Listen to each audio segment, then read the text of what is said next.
Ada dua pertanyaan Ustaz yang akan saya tanyakan. Yang pertama ada quotes yang berkata lelaki tidak bercerita. Ini cerita. Ini cerita. Cerita. Oh iya iya. Ada yang bilang quotes seperti itu, saya tidak setuju, nanti Ustaz bisa Oke. tolong jelaskan. Siap. Yang kedua, Ustaz, kita sebagai anak harus sayang sama orang tua kita, terutama sama ibu. Ibu saya berpesan, jika ada sesuatu yang mau diceritakan, entah baik atau buruk, tolong ceritakan, karena ibu ingin mendengarkan anaknya bercerita. Obat bukan hanya pil ataupun tablet, bahkan terkadang didengar pun adalah obat. Tapi ketika ada masalah di keluarga, bukan kita yang buat salah, tapi hanya kita yang disalahkan oleh orang tua, dan hanya kita yang disuruh minta maaf. Sedangkan pihak yang lain tidak disuruh minta maaf. Padahal saya juga ingin orang tua mendengar keluhan saya, tapi orang tua saya hanya bilang, sudah, tidak usah bahas. Itu membuat kita merasa tidak adil dan harus bertahan dengan beban yang dirasakan sendiri.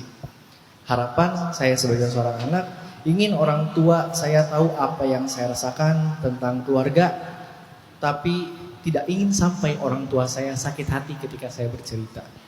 Apa yang saya harus lakukan, Ustaz? Saya lebih banyak mikir daripada cerita. Mungkin karena saya thinking extrovert kali ya. Jadi saya lebih mikirin solusinya. Dan saya nggak mikirin masalah, saya lebih mikirin solusi. Mungkin karena saya juga orangnya thinking, kurang feeling. Jadi kayak nggak terlalu dibawa ke perasaan. Kalau diri saya, kalau ke orang lain saya pakai perasaan. Kalau ke diri saya pakai pikiran.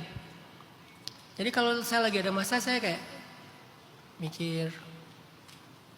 Mikirnya tuh mikir solusi, bukan mikir kenapa ya bisa kayak gini ya, kenapa bisa kayak gitu ya. Nggak mikirin itu. Saya tuh udahlah, udah terjadi juga gitu kan. Tapi sekarang gimana ya caranya? Oh gini kali ya, oh gini kali ya, oh gini kali ya. Mikir. Jadi saya ngerasa energi saya tuh nggak cukup untuk bercerita karena habis untuk mikir. Ini versi saya nih. Energi saya nggak cukup untuk bercerita karena udah habisnya buat mikir. Dan mikir buat saya itu udah meringankan beban masalah saya. Ini saya nih. Sehingga kalau saya lagi ada masalah, mungkin sebagian laki-laki itu mikir sambil ngerokok ya. Karena saya nggak ngerokok, jadi saya mikirnya ya sambil nyetir. Hobi saya nyetir kan. Saya ngambil mobil, saya nyetir. Mikir sepanjang jalan, muterin tol, balik lagi ke rumah. Atau sambil ngopi, karena saya hobinya ngopi. Mungkin sebagian, kenapa laki-laki itu duduk di depan rumah? Itu dia lagi cerita. Kalau versi cewek, meluk bantal, ada orang di depannya, aku tuh, nah gitu kan? Itu versi cewek, karena masing-masing punya fitrah kan? Kamu ngerti gak sih?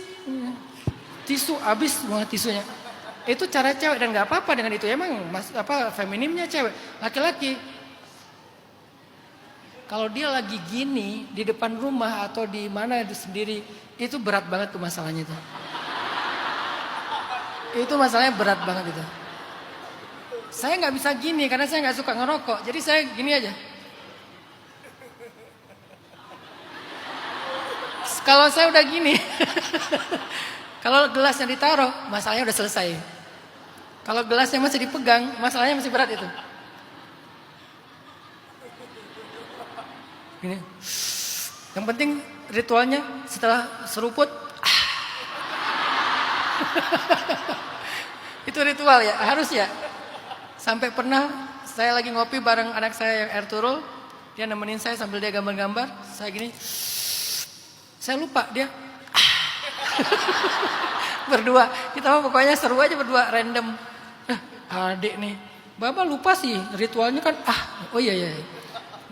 Itu cara laki-laki bercerita itu adalah dengan mungkin ya mikir gimana solusinya. Dia kayak kalau lebih keren lagi dia kenapa nggak bercerita? Mungkin dia nggak mau nyusahin orang, nggak mau nyusahin keluarga. Saya beberapa hal nggak saya ceritakan ke istri karena saya nggak pengen dia ikut kepikiran.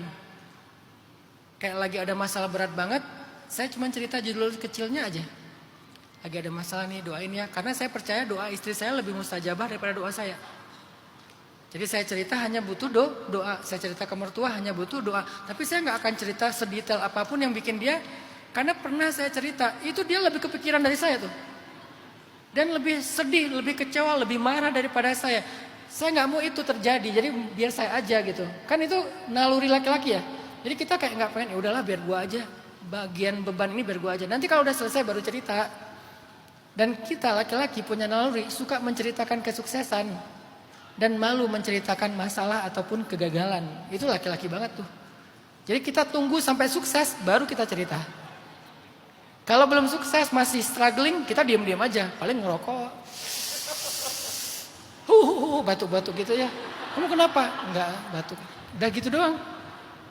Antara hancur sehancur-hancurnya, lalu itu nggak ada yang tahu ceritanya, atau kemudian kita sukses, survive sesukses-suksesnya, baru kita riwayatkan cerita itu sampai berapa generasi itu. Istri, anak, kelak cucu, teman, udah lewat tapi pas lagi ngejalanin, diam aja. Saya pernah yang tadi saya bilang 8 tahun ujian yang berat itu, bahkan keluarga saya nggak tahu. Bahkan kakak-kakak saya di Riau, karena pada pindah ke Riau setelah tsunami di Aceh, mereka nggak tahu. Tahu-taunya udah beres. Kok kamu nggak pernah cerita selama ini? Kami nggak dianggap sekeluarga. Jadi masalah baru nih.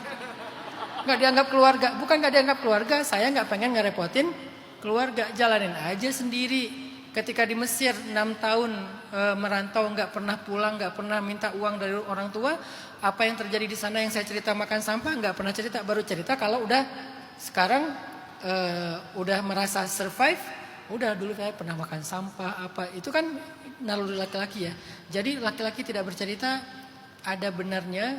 Alasannya mungkin karena pengen mikir sendiri, karena nggak pengen membebankan. Terus bagaimana kalau ketika bercerita nggak direspon? Sebetulnya saya lebih suka melihat ini dari angle orang yang nggak ngerespon. Saya ngelihat ya, ini mungkin curhat juga dikit. Ngelihat di masyarakat kita nih, seringkali yang disuruh ngalah itu yang baik. Ini nggak fair sih kata saya. Kenapa yang baik itu disuruh ngalah terus? Persis kata Kang Najib. Karena Kang Najibnya mungkin dianggap baik, ya udah kamu minta maaf sana, gitu kan? Padahal belum tentu kita yang salah loh.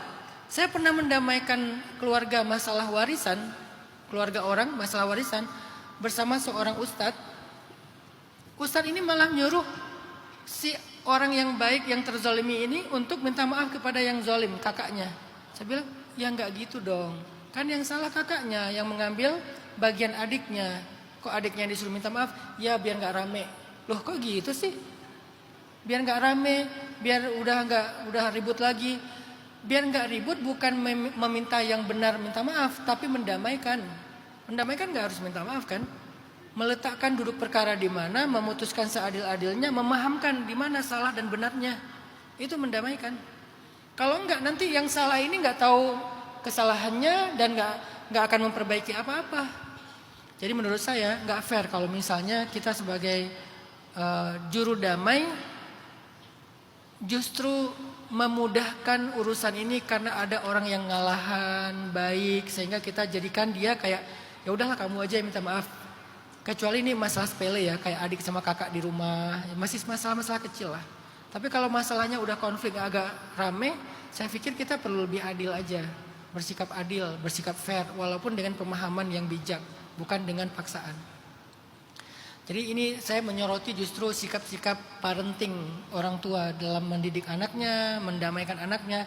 Saya nggak menyoroti dari sisi Kang Najibnya, karena kadang saya juga ada di posisi itu ketika saya ada masalah dengan seseorang, karena saya selama ini ngalah-ngalah terus, akhirnya yang mendamaikan malah nyuruh saya untuk minta maaf sama dia. Minta maaf apa? Orang saya nggak salah, dia yang salah.